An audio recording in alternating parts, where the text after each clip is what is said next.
If everything you had built was erased today, if every relationship you nurtured, every reputation you earned, and every ounce of trust you carried was gone, if the slate was wiped clean and the only thing left was your voice, what would you say? And more importantly, how would you say it?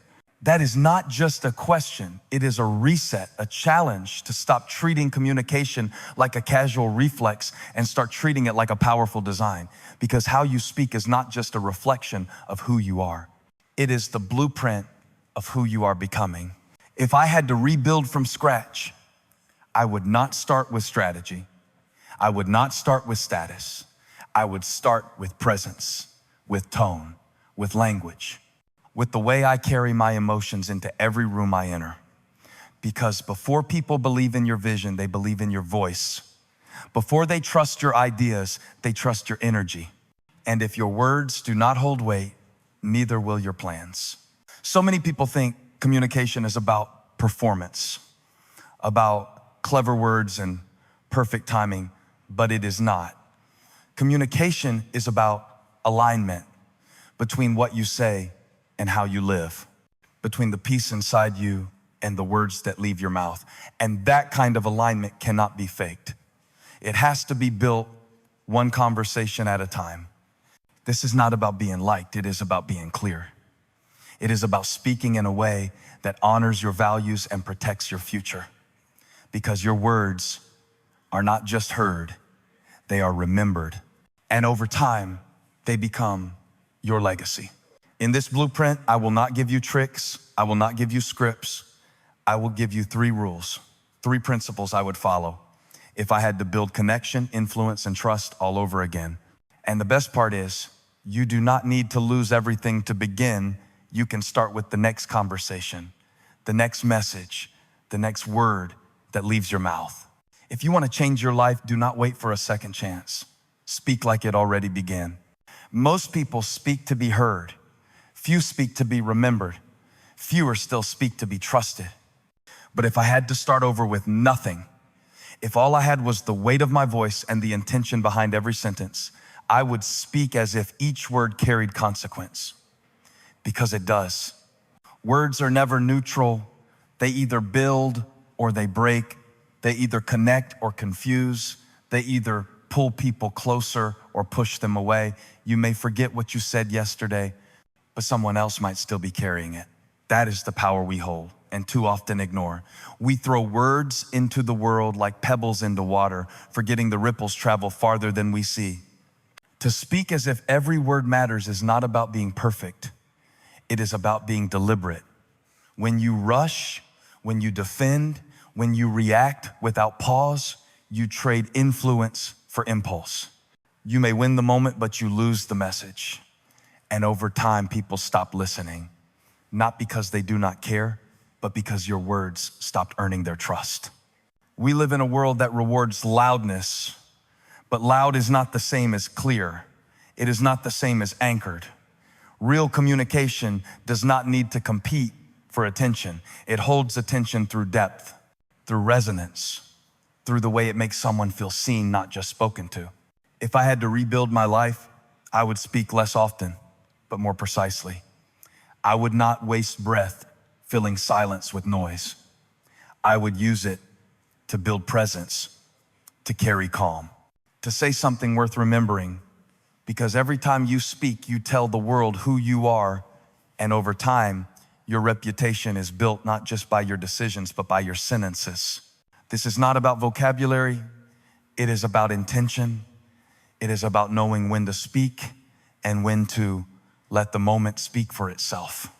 It is about asking before assuming, listening before reacting, and pausing before responding. In that pause, you find your power. Because in that pause, you stop being a slave to reaction and start becoming a leader in the room. When you speak as if every word matters, people feel it. They sit up straighter. They lean in closer. Not because you are shouting, but because your presence is quiet and unshakable. You do not need to prove you are right. You simply live in alignment with what you say. And that alignment is rare. That alignment is magnetic. There is something sacred about someone who chooses their words with care, not out of fear, but out of respect, not out of image, but out of integrity. You do not have to say much to say something powerful. One sentence, spoken with conviction and calm, can change the atmosphere in a room. It can diffuse anger. It can soften resistance. It can plant seeds that bloom long after the conversation ends. Most people forget this. They talk to fill space. They talk to avoid discomfort. They talk to dominate, to explain, to control. But when you begin to honor your words, you realize you do not need to do any of that. You do not need to overshare to feel heard. You do not need to overtalk to prove you belong. You do not need to impress to make an impact. You need presence. You need clarity. You need truth wrapped in calm. Speaking as if every word matters also means you speak to yourself that way, because the conversations no one hears are often the most powerful. The way you narrate your day, the way you speak about your future, the way you explain your failures to your own mind, that inner voice shapes everything else. So choose words with dignity, even when no one is listening, especially then. This does not mean you never make mistakes. It means when you do, you own them with language that heals instead of hides. You say, I was wrong instead of making excuses. You say, I hear you instead of deflecting. You say thank you instead of rushing past the moment. These simple words, when spoken with presence, are not small. They are the bricks of trust. The kind of trust that sustains a life rebuilt on something real. And here is the beautiful part. You do not need to wait until life collapses to speak this way. You do not need to lose everything to begin treating your words like currency. You can start now. You can speak to your children, your team, your partner, your friends, with the kind of reverence that says, I know this moment matters. I know these words matter, and I will not throw them away. Because when you speak as if every word matters, you stop chasing attention and start creating impact. You stop performing and start connecting. You stop shouting into the noise and start building something deeper. And if you ever do lose it all, if your name is erased, if your title is gone, if all you have left is your voice, you will still have everything you need to begin again. If people never knew your name, would they still recognize your presence? Not by your face, not by your resume, but by the way you communicate, the way you show up, the energy you bring into every room, the way your words make others feel safe, seen, and steady. That is the essence of consistency. We do not just build trust by what we say once, we build it by how often we say it with integrity. Repetition without alignment becomes noise, but repetition with purpose becomes character. You do not need to sound impressive. You need to sound the same when the pressure is high and when the spotlight is off. Because consistency in your communication habits is not about control, it is about credibility. Anyone can deliver the right words in the perfect moment. What matters is who you are when it is inconvenient, when it is uncomfortable, when no one is rewarding you for being kind or calm or clear. Your habits under pressure reveal more about you than your posture during applause. When I say be consistent, I do not mean robotic, I mean intentional. I mean your tone matches your truth. Your energy matches your empathy. Your listening matches your leadership. You do not become a different person depending on who is watching. You become someone others can count on because you have become someone you can count on. The truth is, most people communicate reactively. Their words change with their mood. Their tone shifts based on who they are talking to. Their volume spikes when they feel threatened. But when your communication is rooted in internal clarity, you do not have to be pushed around by external chaos. You can remain steady, not cold, not distant, but steady. And in a world full of performance and pretense, that steadiness is power. Think about it. You remember people who make you feel safe, not because they always agree with you, but because they do not use their words as weapons. You remember people whose tone does not shift when you fail, who speak with kindness even when correcting you, who ask questions instead of making accusations. You remember them because they stand out, and they stand out because their communication is consistent. This kind of presence does not come from natural talent. It comes from practiced discipline. It comes from the decision to build a set of internal habits and apply them no matter the situation. It comes from choosing the same posture when you are with someone who agrees and when you are with someone who does not. It is what makes your voice carry weight, not because it is loud, but because it is rooted. So what are your communication habits? Do you pause before reacting? Do you respond with curiosity? Do you hold space for discomfort without needing to dominate it? Do you use your words to invite conversation instead of shutting it down? These are not just techniques, they are patterns, and patterns create culture, first within yourself, then around you. One of the strongest habits you can build is emotional constancy, not flatness, not fake calm, but the ability to regulate your own nervous system so your words do not become sharp when your pride feels threatened. You cannot lead others through hard conversations if you have not led yourself through emotional storms. You cannot offer safety in dialogue if you are ruled by your own need to win. Another essential habit is clarity, saying what you mean and meaning what you say. Not over-explaining to earn approval, not sugarcoating to avoid discomfort, just truth, spoken with warmth and precision. This kind of clarity takes time to develop, but it changes everything because people stop guessing your motives, they stop doubting your message, they begin to trust your consistency, not just your charisma. And perhaps the most underrated habit is stillness. The ability to say nothing when nothing needs to be said. The ability to let silence stretch without rushing to fill it. The ability to listen without rehearsing your reply. Stillness in communication is not absence, it is presence. It says, I am here with you. I am not trying to fix you. I am simply listening. That kind of stillness disarms defensiveness. It creates space for honesty. And it teaches others that your presence does not always demand performance. Being consistent in your communication also means being honest when you fall short. No one gets this perfect. You will have moments when your tone misses the mark. When your words come out sharper than you intended, what builds trust is not perfection, it is repair. It is saying, I see how that landed and I want to do better. It is taking ownership without self-loathing, because that too is consistency. The kind that says, I hold myself to a standard even when it is hard. So if I had to rebuild my life through communication, I would not focus on how to be impressive. I would focus on how to be the same person in every room, not identical in language, but consistent in posture, in presence, in intention.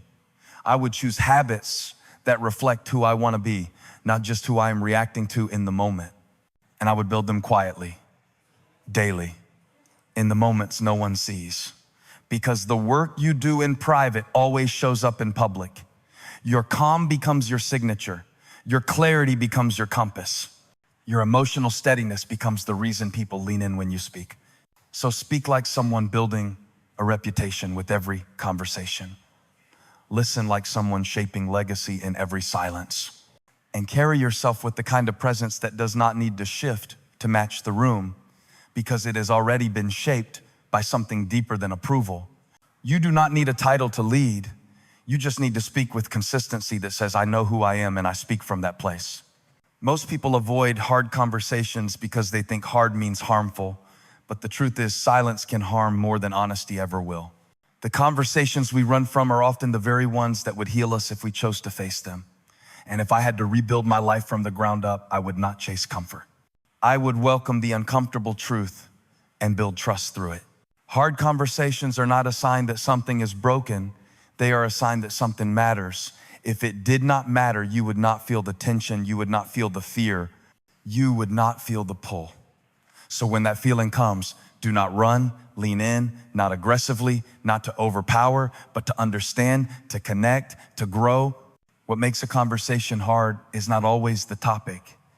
It is the fear of what it might cost, your pride, your image, your control. But the greater cost is what happens when you choose avoidance over authenticity. Distance grows, resentment builds, misunderstanding multiplies, and you begin to lose connection with others and with yourself. Welcoming the hard conversation means you stop seeing conflict as something to fix and start seeing it as something to face. You do not walk into it trying to win. You walk into it trying to learn. You bring presence instead of defense, curiosity instead of certainty, courage instead of control. that shift changes everything. Most people walk into hard conversations already armed with assumptions, with rebuttals, with a mental script that leaves no room for nuance. But if you truly want transformation, you have to enter with open hands. You have to be willing to be changed by what you hear. You have to be willing to be wrong. You have to value connection more than control. And yes, it is risky. Yes, it is vulnerable. But that is where the beauty is. Because when two people can sit in the tension without turning it into a fight, something sacred happens. Respect deepens. Understanding grows. Walls come down. Not because one side won, but because both sides stayed. If you want to lead people, you have to be the kind of person they can talk to when it is hard, not just when it is easy. You have to be someone who does not flinch at honesty, who does not punish people for bringing you their truth, who does not use tone or silence or guilt to avoid responsibility. That kind of leadership is rare and it is remembered. But you cannot offer that to others if you do not practice it yourself. You have to get comfortable asking yourself the hard questions first. Why did that comment trigger me? Why am I avoiding that conversation? What part of me is trying to be right instead of real? These questions are not comfortable, but they are necessary because self-leadership always precedes relational leadership. When you welcome hard conversations, you also redefine what strength looks like. Strength is not domination. Strength is remaining grounded when your ego wants to fight. Strength is keeping your voice calm when your heart is racing. Strength is saying, I do not know, or I hear you, or I was wrong, without collapsing into shame. And here is the shift that changes everything. A hard conversation is not about who talks more. It is about who listens deeper. You do not need to control the dialogue to shape the outcome. Sometimes the most powerful thing you can do is ask a good question and wait. Let silence stretch. Let the other person breathe. Let yourself breathe. The more space you give, the more truth can emerge. This is why emotional maturity is not optional. It is essential. Because in the heat of a hard moment, your ability to self-regulate determines whether that conversation brings clarity or chaos, whether it builds trust or breaks it, whether it ends in healing or in a deeper wound. And when you do it well, when you build this muscle, something incredible happens. People start coming to you with the hard things, not because you always agree, but because they know you will not shame them. They know you will hold the space. They know you are strong enough to sit in the fire without throwing it back. So if I had to rebuild everything, I would not waste time pretending things are fine when they are not. I would go straight to the places where real change lives, in the tension, in the truth, in the conversation that feels heavy but holds freedom. Because freedom does not come from avoiding what hurts, it comes from walking through it with grace. And healing does not come from silence, it comes from honest words spoken with humility and courage. You do not need to fear the hard conversation. You need to become the kind of person who can hold it well. You do not need to lose everything to begin again. You do not need to wait for a crisis to speak with purpose. The truth is, your life is being shaped right now by the conversations you choose to have and the ones you avoid. By the way you speak to others and the way you speak to yourself, you are building your legacy in every sentence.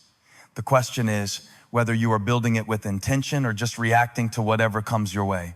Your voice carries weight, not because it is loud, but because it is yours, because it carries your values, your energy, your presence. You do not need to be perfect. You need to be clear.